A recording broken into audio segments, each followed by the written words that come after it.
Welcome students. Myself Neeru Gupta, Associate Professor, Department of Chemistry, Government MS College, Bikaner. Students, BSc part 3 के first paper की 4th unit हम पढ़ रहे हैं और हमारा जो फर्स्ट चैप्टर है वो है बायो इनऑर्गेनिक केमिस्ट्री, जिसका आज हम लास्ट टॉपिक पढ़ने जा रहे हैं. वो है nitrogen fixation part 2.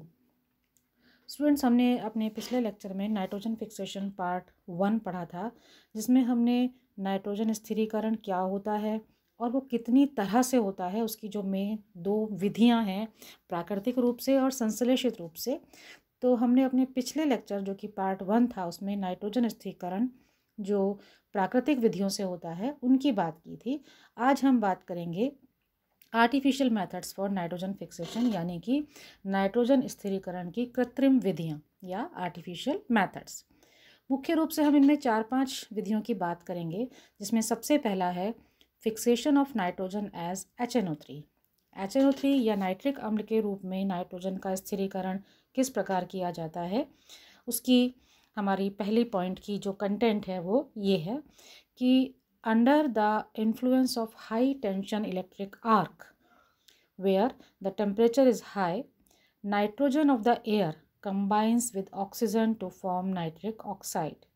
Then it combines with more of oxygen to form nitrogen peroxide, and this may be absorbed in water in the presence of excess of air to give nitric acid, which may be used for the manufactures of nitrogenous fertilizers. यानी जब वायु को, जिसमें कि nitrogen और oxygen दोनों उपस्थित हैं, को विद्युत आर्क में से प्रवाहित करते हैं, तो वायुमंडल की नाइट्रोजन और ऑक्सीजन परस्पर संयोग करके नाइट्रिक ऑक्साइड बना लेती हैं. ये नाइट्रिक ऑक्साइड ठंडा होकर पुनः वायुमंडलीय ऑक्सीजन के साथ संयोग करता है, जुड़ता है और नाइट्रोजन का परऑक्साइड बना लेता है. ये वायु की उपस्थिति में जल के साथ अभिक्रिया करके उसके साथ अवशोषित होकर नाइट्रिक अम्ल या HNO3 का निर्माण करता है. स्टूडेंट्स, आपको याद होगा, आपने एक बर्कलैंड आइड विधि द्वारा नाइट्रिक अम्ल का निर्माण अपनी छोटी क्लासेस में पढ़ा है. ये वही विधि है और ये नाइट्रिक अम्ल बहुत सारे नाइट्रिकत फर्टिलाइजर्स को, उर्वरकों के बनाने में काम आता है. दूसरी विधि है fixation of nitrogen as ammonia and ammonium salt. Nitrogen का अमोनिया और अमोनियम लवणों के रूप में भी फिक्सेशन या स्थिरीकरण किया जाता है. इस विधि में a mixture of nitrogen and hydrogen in the ratio 1:3 is compressed to a pressure of 200 to 500 atmosphere and is passed over a catalyst, which is finely divided iron plus molybdenum, and heated to about 550 degrees centigrade. This forms the Haber process of the manufacturing of ammonia, which then can be converted into ammonium salt by the treatment with suitable acids. ये विधि भी आपने अपनी छोटी classes में पढ़ी है, ammonia के बनाने की हैबर विधि. इस विधि में द्रव वायु से प्राप्त नाइट्रोजन को हाइड्रोजन के साथ 1:3 1:3 के रेशियो में लेकर उच्च दाब, जो कि लगभग 200 से 500 एटमॉस्फेरिक वायुमंडलीय दाब होता है, और कैटलिस्ट उत्प्रेरक के रूप में यहाँ लिए जाते हैं बारीक आयरन का चूर्ण और मॉलिब्डेनम की उपस्थिति में. जब 550 डिग्री सेंटीग्रेड पर गर्म किया जाता है तो हमें अमोनिया प्राप्त होती है और ये अमोनिया धीरे धीरे कुछ सूटेबल एसिड्स के साथ अभिक्रिया करके अमोनियम सॉल्ट्स में बदल जाती है और ये अमोनियम सॉल्ट्स पौधों के लिए उर्वरक या फर्टिलाइज़र के रूप में काम में लिए जाते हैं. तीसरी विधि के बारे में जिसकी हम बात करेंगे वो है fixation of nitrogen as calcium cyanamide. Calcium cyanamide के रूप में भी नाइट्रोजन स्थिरीकृत की जाती है. Nitrogen gas obtained by the evaporation of liquid air is passed over calcium carbide heated to 800 to 1000 degrees centigrade. A mixture of calcium cyanamide and carbon is obtained, which is extensively used as a fertilizer under the name of nitrolium. जब द्रवित वायु से प्राप्त nitrogen को उच्च दाब और ताप पर कैल्शियम कार्बाइड पर से गुजारा जाता है तो कैल्शियम साइनामाइड और कार्बन का एक हमें मिश्रण प्राप्त होता है जिसे नाइट्रोलियम कहते हैं, और ये एक महत्वपूर्ण उर्वरक है। तो ये नाइट्रोजन के स्थिरीकरण का एक इम्पॉर्टेंट कृत्रिम मेथड है, एक आर्टिफिशियल विधि है जिसके द्वारा वायुमंडलीय नाइट्रोजन को यूज़फुल या उपयोगी उत्प्रेरकों में बदला जाता है। चौथी विधि जिसकी हम बात करेंगे वो है fixation of nitrogen as nitrides. Nitrides के रूप में नाइट्रोजन का स्थिरीकरण करने के लिए नाइट्रोजन को मैग्नीशियम एल्यूमिनियम के साथ उच्च ताप पर गर्म किया जाता है तो नाइट्राइड्स बनते हैं जो कि अमोनिया का एक रिच सोर्स होते हैं। These are decomposed by water and ammonia is evolve. ये पानी के साथ अपघटित होकर अमोनिया गैस प्रदान करते हैं।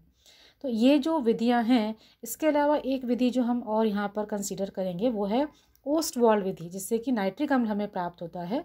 इस विधि में क्या होता है, हैबर विधि से जो हमें अमोनिया प्राप्त हुई है उसको ऑक्सीजन के द्वारा ऑक्सीकृत करके पहले नाइट्रिक ऑक्साइड बनाया जाता है और ये नाइट्रिक ऑक्साइड फिर नाइट्रिक अम्ल में बदलता है। तो इस प्रकार से मुख्य रूप से ये 4-5 विधियां हैं जो हम नाइट्रोजन फिक्सेशन की आर्टिफिशियल मेथड्स या कृत्रिम विधियों के रूप में पढ़ते हैं। अब इस पूरी प्रक्रिया में जो हमने पार्ट 1 और पार्ट 2 में पढ़ा है, नाइट्रोजन एक चक्र के रूप में हमें काम में आती हुई नज़र आती है। कुछ विधियां वे हैं जिसमें कि नाइट्रोजन को नाइट्रिफिकेशन के द्वारा उन कंपाउंड्स में बदला जाता है जिनको पौधे अपनी उर्वरक के रूप में या फर्टिलाइजर्स के रूप में काम में लेते हैं।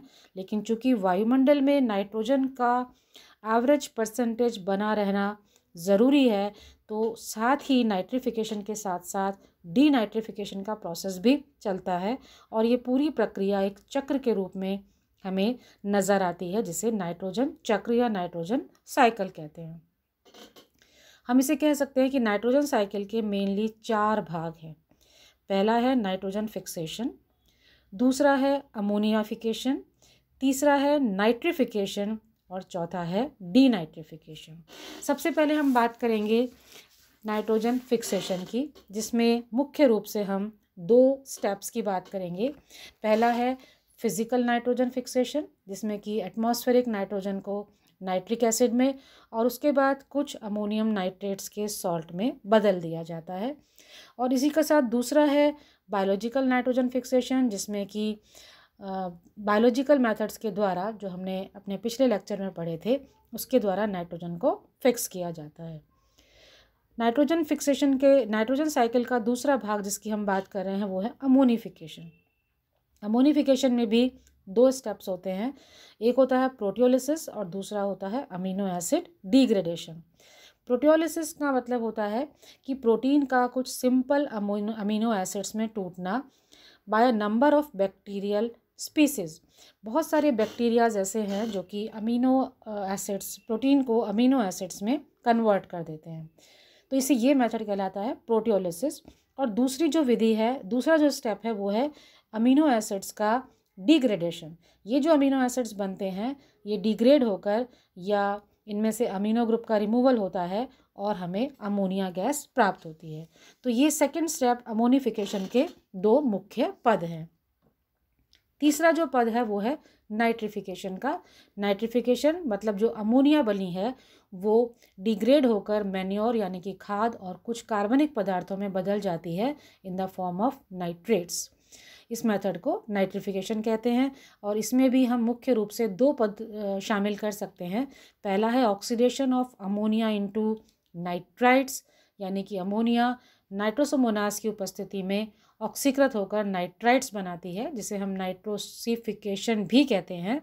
और दूसरा इसका वध है, ये जो नाइट्राइट्स हैं ये ऑक्सीडाइज होकर नाइट्रोबैक्टर की उपस्थिति में नाइट्रेट्स में बदल जाते हैं। अब हमारा जो आखिरी विधि है वो आती है डीनाइट्रिफिकेशन की। डीनाइट्रिफिकेशन का मतलब है वापस से जो हमारे उर्वरक बने हैं जिस भी रूप में, वो पुनः नाइट्रोजन में परिवर्तित हो जाए। तो बहुत सारे ऐसे माइक्रो ऑर्गेनिजम्स हैं जो कि नाइट्रेट्स को, जो कि सॉइल में उपस्थित है, उसको वापस से गैसियस नाइट्रोजन में बदल देते हैं। और ये जो माइक्रो ऑर्गेनिज्म हैं ये मुख्य रूप से थायोबैसिलस डीनाइट्रिफिकेंस कहलाते हैं। और इनसे हम देखते हैं कि ये जितनी भी एसिमिलेटरी नाइट्रेट रिडक्शन है वो वापस बहुत सारे इन जो माइक्रो ऑर्गेनिजम्स हैं इनकी उपस्थिति से पुनः ऑर्गेनिक नाइट्रोजन में बदल जाता है। और ये पूरा प्रोसेस एक रिडक्टेज एंजाइम जिसमें कि नाइट्रेट का रिडक्शन होता है उसकी उपस्थिति में होता है। तो ये एक पूरी प्रक्रिया एक चक्र के रूप में हमें प्राप्त होती है, जिसमें हम वायुमंडलीय नाइट्रोजन को पहले उर्वरकों में बदलते हैं और पुनः ये उर्वरक डीनाइट्रिफिकेशन के द्वारा वायुमंडलीय नाइट्रोजन में बदल जाते हैं। तो इस तरह से नाइट्रोजन का जो चक्र है वो लगातार वायुमंडल में चलता रहता है। ये हमारा इस लेसन का लास्ट टॉपिक था, नाइट्रोजन फिक्सेशन पार्ट 2। जनरली आपका जो ये टॉपिक हमने आज पढ़ा है ये नाइट्रोजन साइकिल या नाइट्रोजन फिक्सेशन एक पूरा शॉर्ट नोट भी होता है और एक लॉन्ग क्वेश्चन भी आता है।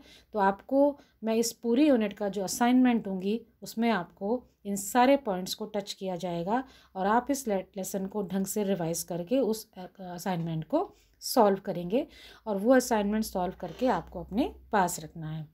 तो हमारी ये जो 4th यूनिट थी जिसका हम चैप्टर पढ़ रहे थे बायो इनऑर्गेनिक केमिस्ट्री, इसमें ये एक ही चैप्टर है और आज इस टॉपिक के साथ हमारी ये यूनिट और हमारा चैप्टर ख़त्म होता है। नेक्स्ट टर्न पे हम अपनी 5th यूनिट के साथ आपसे फिर मिलेंगे। तब तक के लिए आप सभी का बहुत बहुत धन्यवाद।